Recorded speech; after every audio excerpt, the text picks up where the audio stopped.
on the Panamanian Isthmus.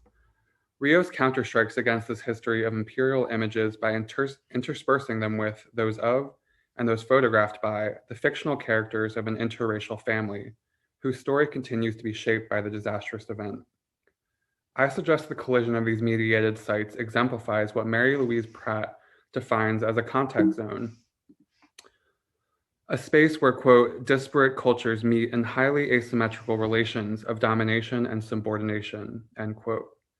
Rather than a linear account of domination that forecloses resistance to conquest, however, she foregrounds the, quote, interactive, improvisational dimensions of colonial encounter, end quote, or the process of what she calls transculturation, wherein colonized subjects actively work against dominant forms of representation. More than a terminological coincidence surfaces between what Pratt describes and the U.S. Canal Zone, established by treaty in 1903 in order to begin construction of the Panama Canal. The contact zone holds striking relevance to Panama and the canal. Zones of contact operate along several vectors here, including contact between land and waters, across racial communities of transnational import, among global national and trading forces, or in and through, I will add, documentary forms that purport to capture reality. For instance, Rios moves between 19th century ethnographic photography taken on the isthmus by the infamous Edward Muybridge, the evidence of invasion captured by American troops, and memories of his fictional characters. These narrativized portions of Diciembres take place 10 years after 1989, just before the US handover of Canal Authority back to Panama in 1999. Rios as such reflects upon the consolidation of national memory and forgetting that transpires within this latter timeframe. He uses, I will observe, transculturation as a strategy to confront why the invasion has faded from national memory, with regard especially to the racial makeup of its victims within the neighborhood El Chorrillo, most impacted by the raid. Diciembres begins with a blank screen, though we hear the voice of George H.W. Bush, who speaks to the American nation regarding the military operation he authorized the previous evening, when 22,000 troops stormed the city of Panama. His remarks unsurprisingly omit key historical roots of the quote-unquote crisis in Panama, such as the vexed entanglement between the US and Noriega, who is in fact on the CIA payroll. They also ignore any nuance of the relationship between Noriega, who is undeniably repressive, and his own people. Many Panamanians welcomed American intervention against him, yet still others harbored ongoing animosity toward the US and its occupation of the canal. Whatever the opposing perspectives, though, a priest in the film at one point reflects, quote, in less than a day, much more people died than during 21 years of military dictatorship, the same dictatorship that the invasion pretended to liberate us from, end quote. Bush nevertheless speaks for a homogenized people whom he assumes that he liberated.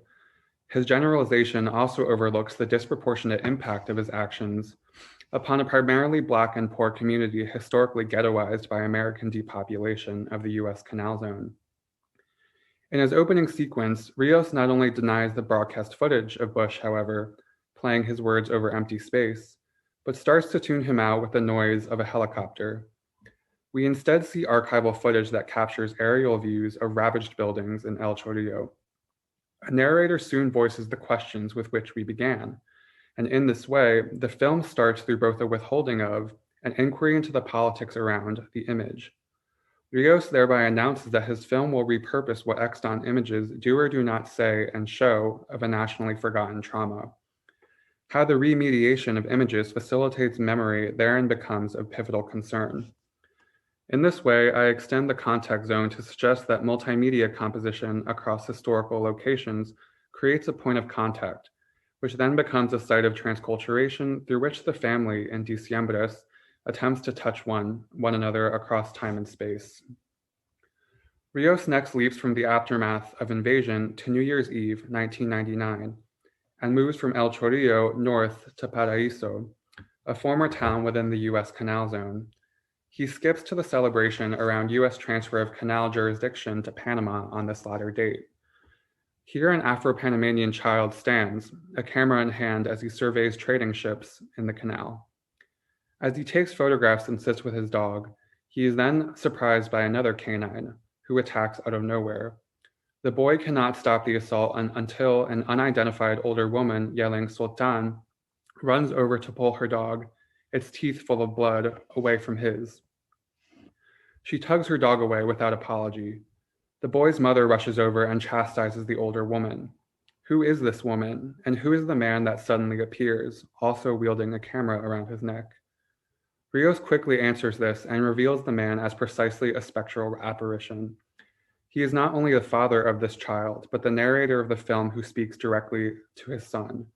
Quote, "Your grandmother," he shows with a cut to the old woman, who in fact lives right across the street, "has surrounded herself with fences and walls," end quote.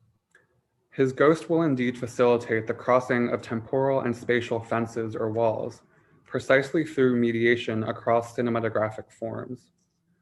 As the film proceeds, additional details of the father and his death emerge between the jump to a fictionalized past of 1989 as it is intercut with military archival footage.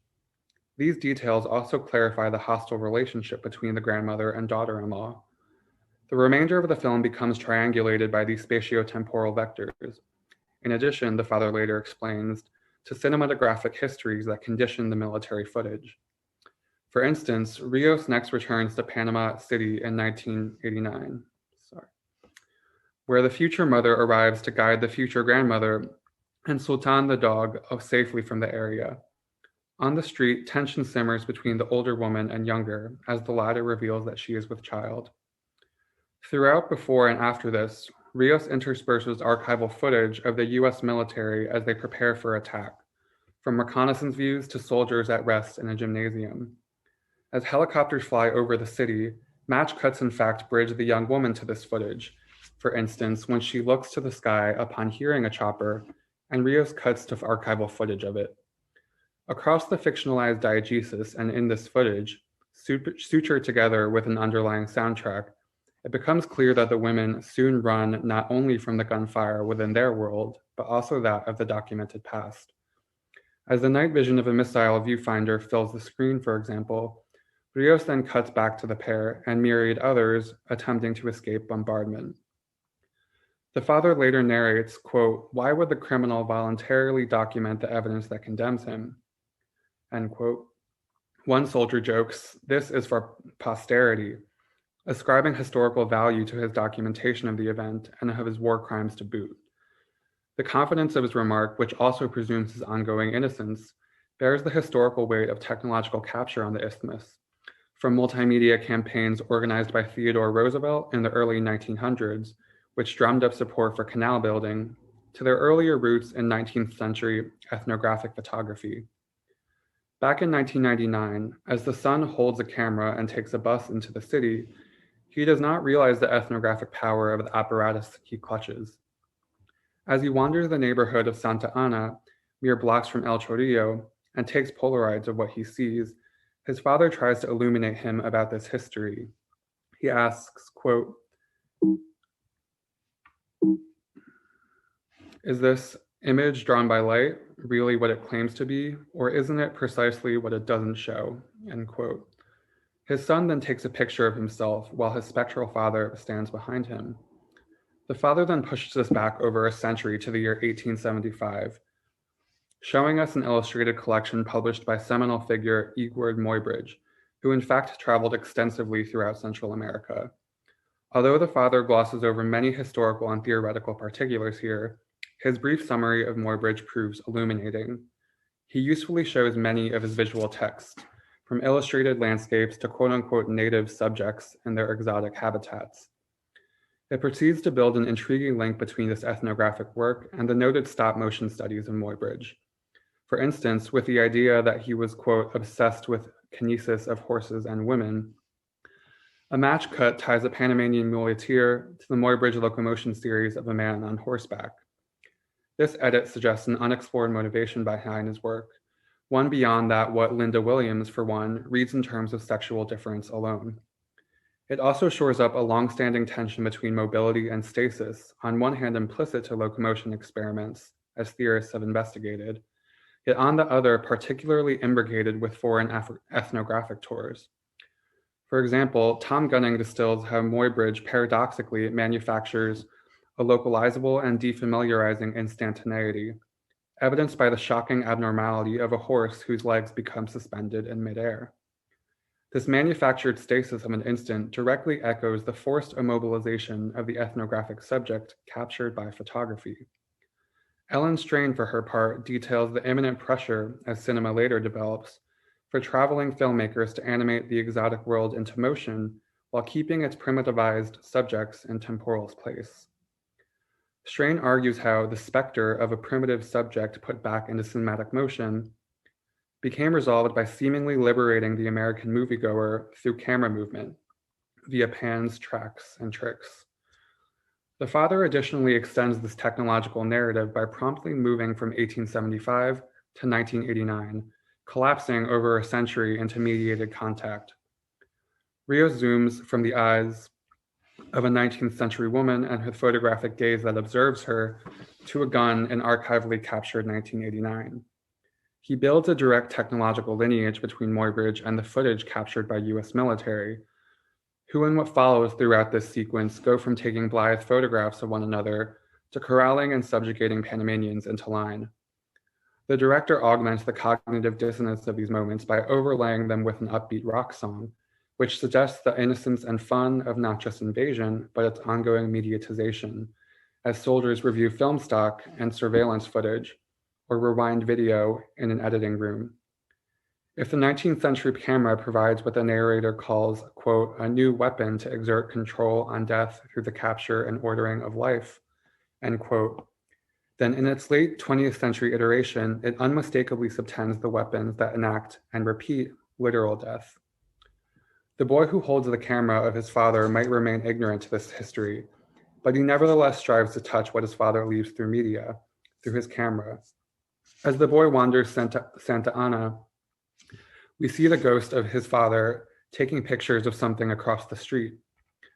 His son reaches out, searching for his father, until suddenly the man snaps a photograph. Rios matches this not to the street there, but shockingly, a close-up from another time, which depicts a civilian lying on the ground and bleeding out from his head. In the next cut, the director reveals in wide shot the American soldier who towers over this man and captures his death. This sequence, of course, reinforces the demonstrated imbrication between cinematography and military action, yet it more significantly inquires after the capacity for subjects historically marginalized by this technology to wield its power differently, or not. The Muybridge and military sequence also recalls an earlier transition between the targeting index of a missile launcher and the mother, superimposed, who stares into its line of sight.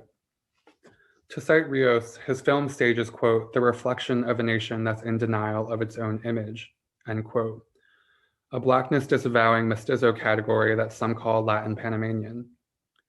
Rios fuses this contradiction within the fictional grandmother that rejects her Black daughter-in-law and grandson, whom she blames for the loss of her son. She represents a nation that files a painful history firmly into the past at the expense, again, of the racialized citizens most affected by it. In one scene, nonetheless, the past literally bleeds into her present. Here, a television broadcast depicts a scene of celebration, where then President Mireya Moscoso heralds the 1999 return of canal jurisdiction to Panama. Rios juxtaposes Moscoso, her tone bright and defiant, with the grandmother as she sweeps outside her home. Moscoso builds the proclamation, quote, Panama is sovereign over its entire territory now, end quote. And the director then intercuts the broadcast, which depicts spectators who rejoice in the former canal zone as balloons rise into the air, with a startling image of blood seeping out of the floor. The grandmother obliviously sweeps it away, evoking the way in which canal handover staged a turning point within Panamanian history that swept the past atrocity of invasion under the proverbial rug. The pageantry that attended canal transfer staged a joyous post-colonial vision of multicultural belonging, remapped sovereignty, and returned to a utopian space of economic possibility. It constructed a nationalist pedagogy of historical progress that would decidedly leave its neo-colonial history and the marginalized citizens impacted most by it firmly in the past. As the narrator recounts the handover to his son, he gestures to its flawed logic and the ongoing disavowal of a past that continues to structure the present day for many Panamanians. Yet as the zones of temporal contact that Rios bridges through media indicate, overlap across times becomes inevitable. The resolution to Diciembre attempts to stage this convergence between time zones as the mother, son, and grandmother mourn the father on the decade anniversary of his passing.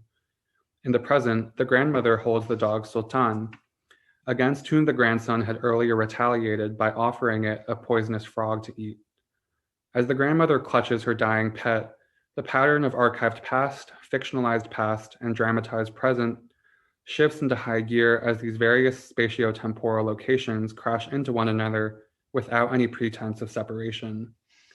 In 1989, a soldier bombs the compound of Noriega, while gunfire crackles across the night sky. The grandmother there holds not Sultan, but her son, whom she finds lying in the street. This timeline collapses with that of 1999 again, as the grandson appears to experience the past attacking the present, with flares and the noise of bombardment filling his diegetic space. He runs across the courtyard to his grandmother, dodging imagined bullets as rain begins to pour and fire erupts in her backyard. The mother rushes over, both then and 10 years earlier, to console her mother-in-law, who now, in the apparent present, seems to accept her aid. The mother and grandson help the grandmother out of harm from both rain and raining bullets. In this dramatic sequence, the melding of temporal zones as a space and time of contact becomes not just palpably viable, but inevitable. The contact zone reopens transculturation through mediatized forms, even as they have previously rendered peoples and pasts historically defunct or socially dead. This is no facile opening, however, in the face of such technological capture. A horrifying scene from the military archive, which Rio shows at one point, demonstrates this problem as soldiers interrogate a man on camera. Duct tape lines his face, covering his eyes and mouth. A soldier removes the tape from his mouth, allowing him to speak. In some ways, this moment rewrites the consummate post-colonial inquiry over the ability for speech to instead ask, perhaps, can the subaltern see? Can the post-colonial subject reappropriate the logic of visual technologies originally developed as the means to capture it? The earlier sequence in which the father takes a picture only for it to render a corpse, similarly photographed by an American soldier, may suggest not. Spivak might expectedly answer in the negative as well, to the extent that, following her argument, post-colonial filmmakers still wield the tools developed against their forebears. Diciembre nevertheless makes plain the way in which those technologies can never be the proprietary tools of the colonizer alone, insofar as his artifacts of empire remain available to reappropriation and reworking, for re-elaborating a traumatic history still repudiated by the dicta to move on from the past. They remain vulnerable to transculturation across time and space in a mediatized contact zone. The film sees this promise in the son who now holds the camera. Earlier, as he wanders Santa Ana, he takes photographs of the residents there who congregate in a shared space of contact with multiple kinds of people, food, and culture. He photographs the local populace in their everyday lives, using dignified framing and prompting smiles from his subjects. At the conclusion of the film, in the living room of his grandmother with whom he appears to have reconnected, he finds an album filled with pictures taken by his father. He finds that the Polaroids he took earlier in the day bear a comforting resemblance to those his father photographed, and their mutual collection as such intersects in or as a zone of contact. As the film concludes, Rio cycles through these images of local Panamanians and of their lives. And that's it.